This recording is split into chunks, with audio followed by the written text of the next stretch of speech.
ಆತ್ಮೀಯ SSLC ವಿದ್ಯಾರ್ಥಿಗಳೇ, 2026ರ ವಾರ್ಷಿಕ ಪರೀಕ್ಷೆಯಲ್ಲಿ ತ್ರಿಕೋನಮಿತಿ ಪ್ರಸ್ತಾವನೆಗೆ ಸಂಬಂಧಪಟ್ಟಂತಹ ಪ್ರಶ್ನೆಗಳನ್ನು ಯಾವ ರೀತಿ ಕೇಳ್ತಾರೆ ಅನ್ನೋದನ್ನು ನೋಡೋಣ. 2 ಅಂಕಕ್ಕೆ ಸುಲಭವಾದಂತಹ ಪ್ರಶ್ನೆ. ತ್ರಿಕೋನಮಿತಿ ಅನುಪಾತಗಳನ್ನು ಕಂಡುಹಿಡಲಿಕ್ಕೆ ಹೇಳ್ತಾರೆ. ಸೈನ್ ಎ ಮತ್ತು ಕಾಸ್ ಎಗಳನ್ನು ಕಂಡುಹಿಡಿಯಿರಿ ಅಥವಾ ಸೈನ್ ಎ ಪ್ಲಸ್ ಕಾಸ್ ಎಯನ್ನು ಕಂಡುಹಿಡಿಯಿರಿ ಅಂತ ಹೇಳ್ತಾರೆ. ಇಲ್ಲಿ ಒಂದು ತ್ರಿಭುಜವನ್ನು ಕೊಟ್ಟಿರ್ತಾರೆ, ಅದರ ಶೃಂಗಗಳನ್ನು ಗುರುತಿಸಿರ್ತಾರೆ ಅವರನ್ನೇ. ಆಮೇಲೆ ಬಾಹುಗಳ ಅಳತೆಯನ್ನು ಸಹಿತ ಕೊಟ್ಟಿದ್ದಾರೆ. 24, 7, 25 ಅಥವಾ ಅಳತೆಗಳನ್ನು ಬೇರೆ ರೀತಿಯಲ್ಲೂ ಕೊಟ್ಟಿರ್ಬೋದು. ಕೆಲವೊಮ್ಮೆ 2 ಬಾಹುಗಳನ್ನು ಕೊಟ್ಟು 3ನೇ ಬಾಹುವನ್ನು ಕಂಡುಹಿಡಿಯಬೇಕಾಗ್ತದೆ. ಅಲ್ಲಿ ನೀವು ಪೈಥಾಗೋರಸನ ಪ್ರಮೇಯವನ್ನು ಬಳಸಿ ಅಥವಾ ಪೈಥಾಗೋರಸನ ತ್ರಿವಳಿಗಳು ನಿಮಗೆ ನೆನಪಿದ್ರೆ ಅವುಗಳನ್ನು ಬಳಸಿ ಕಂಡ್ಕೋಬೋದು. ಈಗ ಸೈನ್ ಎಯನ್ನು ಯಾವ ರೀತಿ ಕಂಡುಹಿಡಿಬೇಕು ಅನ್ನೋದನ್ನು ನೋಡೋಣ. Sine A is equal to ಅಭಿಮುಖ ಬಾಹು ಡಿವೈಡೆಡ್ ಬೈ ವಿಕರ್ಣ. ಇಲ್ಲಿ ಅಭಿಮುಖ ಬಾಹು ಎಗೆ ಅಭಿಮುಖವಾಗಿರುವಂಥದ್ದು ಯಾವುದಾಗಿದೆ? BC. ಮತ್ತು ವಿಕರ್ಣ ಯಾವುದಾಗಿದೆ? ಇಲ್ಲಿ AC ಆಗಿದೆ. ಹೀಗಾಗಿ BC ಬೈ AC ಅಂತ ಬರಿತೀವಿ. ಇನ್ನಿಲ್ಲಿ BC ಅಳತೆ 7 ಸೆಂಟಿಮೀಟ್ರ್ ಇದೆ, AC ಅಳತೆ 25. ಈ ರೀತಿ ಇದನ್ನು ಬರಿಬೇಕು. ಈಗ ಕಾಸ್ ಎಯನ್ನು ಯಾವ ರೀತಿ ಕಂಡುಹಿಡಿಬೇಕು ಅನ್ನೋದು ನೋಡಿ. Cos A is equal to ಪಾರ್ಶ್ವಬಾಹು ಡಿವೈಡೆಡ್ ಬೈ ವಿಕರ್ಣ. ಮತ್ತು ಇಲ್ಲಿ ಪಾರ್ಶ್ವಬಾಹು AB ಆಗಿದೆ, ವಿಕರ್ಣ AC ಆಗಿದೆ. ಹೀಗಾಗಿ AB ಬೈ AC ಅಂತ ಬರಿತೀವಿ. ಮತ್ತು ABಯ ಬೆಲೆಯಲ್ಲಿ 24 ಆಗಿದೆ, ವಿಕರ್ಣ ACಯ ಒಂದು ಅಳತೆ 25 ಆಗಿದೆ. ಹೀಗಾಗಿ cos A is equal to 24 by 25 ಅಂತ ಬರಿತೀವಿ. ನಂತರ ಟ್ಯಾನ್ ಎಯನ್ನು ಸಹಿತ ಕೇಳುವಂಥ ಸಾಧ್ಯತೆ ಇದೆ. ಟ್ಯಾನ್ ಎನ್ನು ಕೇಳಿದರೆ ಇಲ್ಲಿ tan A is equal to ನಮಗೆ ಅಭಿಮುಖ ಬಾಹು ಭಾಗಿಸು ಪಾರ್ಶ್ವಬಾಹು ಆಗಿರ್ತದೆ. ಹೀಗಾಗಿ ಅಲ್ಲಿ ಅಭಿಮುಖ ಬಾಹು ಬೈ ಪಾರ್ಶ್ವಬಾಹು ಅಂತ ಬರಿತೀವಿ. ಮತ್ತು ಇಲ್ಲಿ ಅಭಿಮುಖ ಬಾಹು BC ಆಗಿದೆ, ಪಾರ್ಶ್ವಬಾಹು AB ಆಗಿದೆ. ಹೀಗಾಗಿ BC ಬೈ AB ಅಂತ ಬರಿತೀವಿ.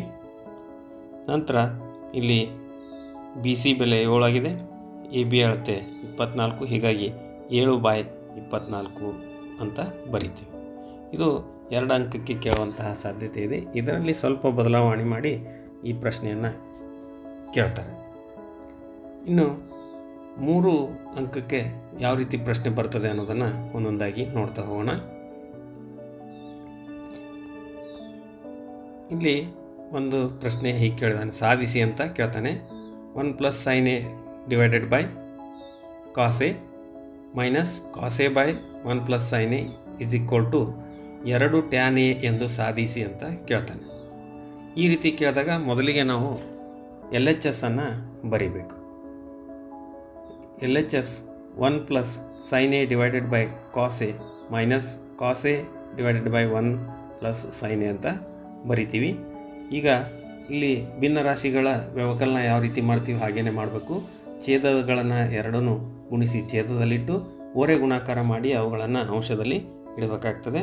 ಹೀಗಾಗಿ ಇಲ್ಲಿ ನಾವು cos A into 1 plus sine A ಅದು ಛೇದದಲ್ಲಿ ಬರಿತೀವಿ. ಆಮೇಲೆ 1 plus sine A into 1 plus sine A ಆಗುತ್ತೆ. ಆಮೇಲೆ minus cos A into cos A ಅಂತ ಬರಿತೀವಿ. ನಂತರ ಇದನ್ನು ನಾವು ಗುಣಿಸಿದರೆ ಇದು 1 plus sine A whole square ಅನ್ನು ತೆಗೆದುಕೊಂಡು ನಾವು ಮಾಡಿದ್ದೀವಿ. ಇಲ್ಲಿ 1ರ ವರ್ಗ 1 ಮತ್ತು 2 ಇಂಟು 1 ಇಂಟು ಸೈನ್ ಎ ಅಂದರೆ 2 ಸೈನ್ ಎ ಪ್ಲಸ್ ಸೈನ್ ಎದ ವರ್ಗ ಸೈನ್ ಸ್ಕ್ವೇರ್ ಎ ಮತ್ತು minus cos A into cos A cos square A ಆಗಿದೆ. ಆಮೇಲೆ ಛೇದ ಹೇಗಿದೆ ಹಾಗೇ ಬರಿತೀವಿ. ನಂತರದ ಹಂತದಲ್ಲಿ ನಾವಿಲ್ಲಿ ಸ್ವಲ್ಪ ಅವುಗಳ ಸ್ಥಾನಗಳನ್ನು ಬದಲಾವಣೆ ಮಾಡ್ತೀವಿ. ಮಾಡಿದಾಗ 2 ಸೈನ್ ಎ ಪ್ಲಸ್ 1 ಬರೆದಿದ್ದೀವಿ. ಆಮೇಲೆ ಮೈನಸ್ ಕಾಸ್ ಸ್ಕ್ವೇರ್ ಎ ಬರೆದಿದ್ದೀವಿ ಪ್ಲಸ್ ಸೈನ್ ಸ್ಕ್ವೇರ್ ಎ ಬರೆದಿದ್ದೀವಿ. ಏಕೆ ಅಂತಂದರೆ ಇಲ್ಲಿ 1 ಮೈನಸ್ ಕಾಸ್ ಸ್ಕ್ವೇರ್ ಎ ಅಂದರೆ ಸೈನ್ ಸ್ಕ್ವೇರ್ ಎ ಆಗುತ್ತೆ. ಹೀಗಾಗಿ ನಾವಲ್ಲಿ 1 ಮೈನಸ್ ಸೈನ್ ಸ್ಕ್ವೇರ್ ಎಯನ್ನು ಕಾಸ್ ಸ್ಕ್ವೇರ್ ಎಯನ್ನು ಸೈನ್ ಸ್ಕ್ವೇರ್ ಎ ಅಂತ ಬರಿತೀವಿ. ಅವಾಗ sine square A plus sine square A ಎರಡಿವೆ ನೋಡಿ ಈ ಸ್ಟೆಪ್ನಲ್ಲಿ. ಈಗ ಅವು 2 sin ಸ್ಕ್ವೇರ್ ಎ ಅಂತ ಬರಿತೀವಿ. ಉಳಿದ ಎಲ್ಲವುಗಳನ್ನು ಹಾಗೆಯೇ ಬರಿತೀವಿ. ಹೀಗಾಗಿ ಇಲ್ಲಿ 2 sin a plus 2 sin square A divided by cos A into bracket 1 plus sin A ಅಂತ ಬರಿತೀವಿ. ಛೇದದಲ್ಲಿ ನಾವು ಏನೂ ಬದಲಾವಣೆ ಮಾಡಿಲ್ಲ. ಮೊದಲೇ ಸ್ಟೆಪ್ನಲ್ಲಿ ಏನು ಮಾಡಿದ್ದೀವಿ ಅದನ್ನು ಹಾಗೆಯೇ ಯಥಾವತ್ತಾಗಿ ತೆಗೆದುಕೊಂಡು ಬಂದಿದ್ದೀವಿ. ಈಗ ಇಲ್ಲಿ 2 sin ಎ ಕಾಮನ್ ಇದೆ ನೋಡಿ ಮೇಲೆ. ಆ 2 sin ಎಯನ್ನು ನಾವು ಸಾಮಾನ್ಯ ಹೊರಗೆ ತೆಗಿತೀವಿ. ತೆಗೆದಾಗ ನಮಗೆ ಇಲ್ಲಿ ಬ್ರಕೆಟ್ನಲ್ಲಿ 1 ಪ್ಲಸ್ sin ಎ ಉಳಿತದೆ. 1 ಪ್ಲಸ್ sin ಎ, ಇಲ್ಲಿ ಅಂಶದಲ್ಲಿ 1 ಪ್ಲಸ್ sin ಎ ಮತ್ತು ಛೇದದಲ್ಲಿ 1 ಪ್ಲಸ್ sin ಎ ಇವುಗಳು 1 ಅಂತ ಬರ್ತದೆ. ನಂತರ ಇಲ್ಲಿ 2 sin A by cos A ಅಂತ ಆಗ್ತದೆ. 2 sin A divided by cos A. ಇಲ್ಲಿ sin A by cos A ಅಂತಂದರೆ ಟ್ಯಾನ್ ಎ ಆಗಿರ್ತದೆ. ಹೀಗಾಗಿ ನಮಗೆ 2 tan ಎ ಅಂತ ಬರ್ತದೆ. ನಮ್ಗೆ ಬೇಕಾಗಿರುವಂತಹ LHS ಈಗ ನಮಗೆ ಹೀಗೆ ಸಿಕ್ತು. ಈ ರೀತಿ ನಾವು ಇದನ್ನು ಬರಿಬೇಕು. ಇಲ್ಲಿ ನಿಮಗೆ 3 ಅಂಕಗಳು ದೊರೀತವೆ. ಅದೇ ರೀತಿ ಇದೇ ರೀತಿಯಾದಂತಹ ಇನ್ನೂ ಒಂದು ಪ್ರಶ್ನೆ ನಿಮಗೆ ಪ್ರಾಕ್ಟೀಸ್ ಮಾಡಲಿಕ್ಕೆ ಇದೆ. sin A plus cosec square A plus cos A plus secant A whole square ಅಂತಿದೆ. ಈ ಪ್ರಶ್ನೆಯನ್ನು is equal to 7 plus tan square A plus cot square A ಅಂತ ಸಾಧಿಸಿ ಅಂತ ಇರ್ತದೆ. ಇದನ್ನು ಸ್ವಲ್ಪ ಪ್ರಾಕ್ಟೀಸ್ ಮಾಡಿ. ಇನ್ನೂ ಒಂದು ವಿಧದ ಪ್ರಶ್ನೆಯನ್ನು ಇಲ್ಲಿ ಕೇಳುವಂತಹ ಸಾಧ್ಯತೆ ಇದೆ.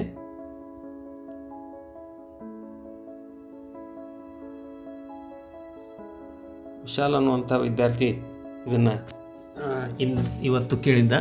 ಅವನು ಅದನ್ನು ಸೈನ್ ಮತ್ತು ಕಾಸ್ಗಳಲ್ಲಿ ಪರಿವರ್ತನೆ ಮಾಡಿಕೊಂಡು ಬರ್ತಿದ್ದ. ಆ ರೀತಿ ಮಾಡೋದಕ್ಕಿಂತ ಇಲ್ಲಿ ತ್ರಿಕೋನಮಿತಿ ನಿತ್ಯ ಸಮೀಕರಣಗಳನ್ನು ನಾವಿಲ್ಲಿ ಬಳಸಿ ಮಾಡಿದರೆ ಸುಲಭ ಆಗುತ್ತೆ. ಈಗ ನೋಡಿ, ಮೊದಲನೇ ಹಾಗೆ ಇಲ್ಲಿ LHS ಅನ್ನು ಬರ್ಕೊಳ್ತೀವಿ. ಇಲ್ಲಿ 1 ಜಾಗದಲ್ಲಿ ನಾವು second square A minus tan square ಎನ್ನು ಬರ್ಕೊಳ್ತೀವಿ. ಮೊದಲನೇ ಹಂತದಲ್ಲಿ ಇದರಲ್ಲಿ ಅಂಶದಲ್ಲಿ sec A plus tan A minus of second square A minus tan square A ಅಂತ ಬರಿತೀವಿ. ಛೇದವನ್ನು ಹಾಗೆ ಬರ್ಕೊಂಡಿದ್ದೀವಿ. ಇದನ್ನು A square minus B square ರೂಪದಲ್ಲಿ ಇರೋ ಹಾಗೆ ನಾವು ಇದನ್ನು A plus B into A minus B ಬರೆದಿರೋ ಹಾಗೆ ಇಲ್ಲಿ ಏನು ಮಾಡ್ತೀವಿ, ನೆಕ್ಸ್ಟ್ ಸ್ಟೆಪ್ನಲ್ಲಿ sec A plus tan A minus of second A plus tan A into bracket second A minus tan A ಅಂತ ಬರಿತೀವಿ. ಇದು A square minus B square is equal to A plus B into bracket A minus B ನಿತ್ಯ ಸಮೀಕರಣ ಬಳಸಿದಾಗೆ ಆಯಿತು. ಇಲ್ಲಿ sec A plus tan A ಎರಡೂ ಕಡೆ ಇದೆ. ಅದನ್ನು ನಾವು ಕಾಮನ್ ತೆಗಿತೀವಿ. ತೆಗೆದಾಗ ಇಲ್ಲಿ ಇನ್ನೊಂದು ಬ್ರೆಕೆಟ್ನಲ್ಲಿ 1 minus sec A minus tan A ಅಂತ ಉಳಿತದೆ. ಇಲ್ಲಿರುವಂತಹ ಬ್ರೆಕೆಟನ್ನು ನಾವು ಬಿಡಿಸ್ಕೊಂಡಾಗ ಏನಾಗ್ತದೆ, 1 ಮೈನಸ್ ಸೆಕ್ ಎ, ಇಲ್ಲಿ ಮೈನಸ್ ಇಂಟು ಮೈನಸ್ ಟ್ಯಾನ್ ಹಿಂದೆ ಇರುವಂಥದ್ದು ಮೈನಸ್ ಇಂಟು ಮೈನಸ್ ಪ್ಲಸ್ ಆಗುತ್ತೆ, ಟ್ಯಾನ್ ಎ ಆಯಿತು. ಇದನ್ನು ಇಲ್ಲಿ ನಾವು ಮರು ಹೊಂದಾಣಿಕೆ ಮಾಡ್ಕೋತೀವಿ. ಈ ಬ್ರೆಕೆಟ್ನಲ್ಲಿ ಮೇಲಿರುವಂತಹ ಎರಡನೇ ಬ್ರೆಕೆಟ್ನಲ್ಲಿ ಹೊಂದಾಣಿಕೆ ಮಾಡ್ಕೊಂಡಾಗ ಅಲ್ಲಿ tan A minus sec A plus 1 ಅಂತ ಆಗುತ್ತೆ. ಈಗ ಇಲ್ಲಿ ಟ್ಯಾನ್ ಎ ಮತ್ತು tan A minus sec A plus 1 ಮತ್ತು ಕೆಳಗಿರುವಂತಹ tan A minus sec A plus 1 cancel ಆಗ್ತದೆ. ಇಲ್ಲಿ ನಿಮಗೆ sec A plus tan A ಅಂತ ಉಳಿತದೆ. ಈಗ ಸೆಕ್ ಎ ಅಂತಂದರೆ 1 by cos A plus tan A ಅಂತಂದರೆ sine A by cos A. ಇಲ್ಲಿ ಛೇದ ಕಾಸ್ ಎ ಆಗಿದೆ, ಹೀಗಾಗಿ ಅದನ್ನು ಹಾಗೆ ಬರಿತೀವಿ. ಬರೆದು ಮೇಲೆ ಅಂಶಗಳನ್ನು ಕೂಡಿಸ್ತೀವಿ. ಆವಾಗ 1 ಪ್ಲಸ್ ಸೈನ್ ಎ ನಮ್ಗೆ ಬೇಕಾಗಿರುವಂತಹ RHS ಈಗ ಇಲ್ಲಿ ಬಂತು. ಹೀಗಾಗಿ LHS is equal to RHS ಅಂತ ಬರೆದು ಈ ಒಂದು ಪ್ರೂಫ್ ಅಥವಾ ಸಾಧನೆಯನ್ನು ಮಾಡಿದರೆ ನಿಮ್ಗೆ ಇಲ್ಲಿನೂ ಕೂಡ 3 ಅಂಕಗಳು ದೊರೀತವೆ. ಇನ್ನೊಂದು ಪ್ರಶ್ನೆ ಇದೆ ನೋಡಿ, ಇದನ್ನು ಕೇಳುವಂಥ ಸಾಧ್ಯತೆ ಬಹಳ ಇದೆ. ಹೀಗಾಗಿ ಇದನ್ನು ಸ್ವಲ್ಪ ಲಕ್ಷ್ಯ ಕೊಟ್ಟು ನೋಡಿ. Root of 1 plus sine A divided by 1 minus sine A is equal to sec A plus tan A ಎಂದು ಸಾಧಿಸಿ ಅಂತ ಇರ್ತದೆ. ಈಗ LHS ಅನ್ನು ಬರೆದುಕೊಳ್ತೀವಿ. ಬರ್ಕೊಂಡು ಇಲ್ಲಿ ನಾವು ಛೇದದಿಂದ ಮೇಲೆ ಕೆಳಗೆ ಅಂದರೆ ಅಂಶ ಮತ್ತು ಛೇದಗಳಿಗೆ ಗುಣಾಕಾರ ಮಾಡ್ತೀವಿ. ಗುಣಾಕಾರ ಮಾಡಿದಾಗ ನಮಗೆ ಇಲ್ಲಿ 1 plus sine A whole square divided by 1 minus sine square A ಆಗುತ್ತೆ, ಅಥವಾ 1 ಸ್ಕ್ವೇರ್ ಅಂತಂದರೆ 1 ಆಗಿರುತ್ತೆ. ಈ ರೀತಿ ಇದನ್ನು ಬರಿತೀವಿ. ಇದನ್ನು ಇಲ್ಲಿ ಮತ್ತೆ ನಾವು A square minus B square ಸೂತ್ರವನ್ನು ಹಚ್ಚಿ ಇಲ್ಲಿ 1 ಮೈನಸ್ ಸೈನ್ ಸ್ಕ್ವೇರ್ ಎ ಅಂತಂದಾಗ ಇಲ್ಲಿ ನಮಗೆ ಸಿಗುವಂಥದ್ದು ಕಾಸ್ ಸ್ಕ್ವೇರ್ ಎ, ಅಂದರೆ ತ್ರಿಕೋನಮಿತಿ ನಿತ್ಯ ಸಮೀಕರಣವನ್ನು ಇಲ್ಲಿ ಬಳಸ್ತೀವಿ. ಈಗ ಅಂಶನೂ ಒಂದು ಪೂರ್ಣವರ್ಗ ಇದೆ, ಛೇದನೂ ಒಂದು ಪೂರ್ಣವರ್ಗ ಇದೆ. ಅದರ ವರ್ಗಮೂಲಗಳು ಏನಾಗಿರ್ತವೆ ಇಲ್ಲಿ ಅಂತಂದರೆ 1 plus sine A divided by cos A ಆಗಿರ್ತದೆ. ಈಗ ಇದನ್ನು ನಾವು 1 by cos A plus sine A by cos A ಅಂತ ಬರಿಬೋದು. ಈಗ 1 ಬೈ ಕಾಸ್ ಎ ಅಂತಂದರೆ ನಮಗೆ ಸೆಕ್ ಎ ಅನ್ನೋದು ಗೊತ್ತಿದೆ, ಹಾಗೆ sine A by cos A ಅಂದರೆ ಟ್ಯಾನ್ ಎ ಅನ್ನೋದು ಗೊತ್ತಿದೆ. ಅದನ್ನು ನಾವು ಹಾಗೆ ಬರಿತೀವಿ, sec A plus tan A ಅಂತ ಬರಿತೀವಿ. ನಮ್ಗೆ ಬೇಕಾಗಿರುವಂತಹ RHS ಇಲ್ಲಿನೂ ಸಿಕ್ತು. ಹೀಗಾಗಿ ಇಲ್ಲಿ LHS = RHS ಅಂತ ಬರೆದ್ರೆ ನಮಗೆ ಇಲ್ಲಿ ಕೂಡ 3 ಅಂಕಗಳು ಸಿಗ್ತವೆ. ಮತ್ತು ಇದನ್ನು ಇಲ್ಲಿ ಕಾಸನ್ನು ಹಾಕಿನೂ ಕೇಳ್ಬೋದು. ಅದನ್ನು ಮನೆಯಲ್ಲಿ ಸ್ವಲ್ಪ ನೀವು ರೂಢಿ ಮಾಡ್ಕೊಳ್ಳಿ. ಓಕೆ, ಇದೊಂದು ಪ್ರಶ್ನೆಯನ್ನು ಕೊಟ್ಟಿದ್ದೀನಿ. ಈ ರೀತಿ ನಾವು ಈ ಒಂದು ತ್ರಿಕೋನಮಿತಿಗೆ ಸಂಬಂಧಪಟ್ಟಂತಹ 5 ಅಂಕಗಳನ್ನು ಇಲ್ಲಿ ನಾವು ಗಳಿಸ್ಬೋದು ಅಂತ ಹೇಳ್ತೀನಿ. Thank you.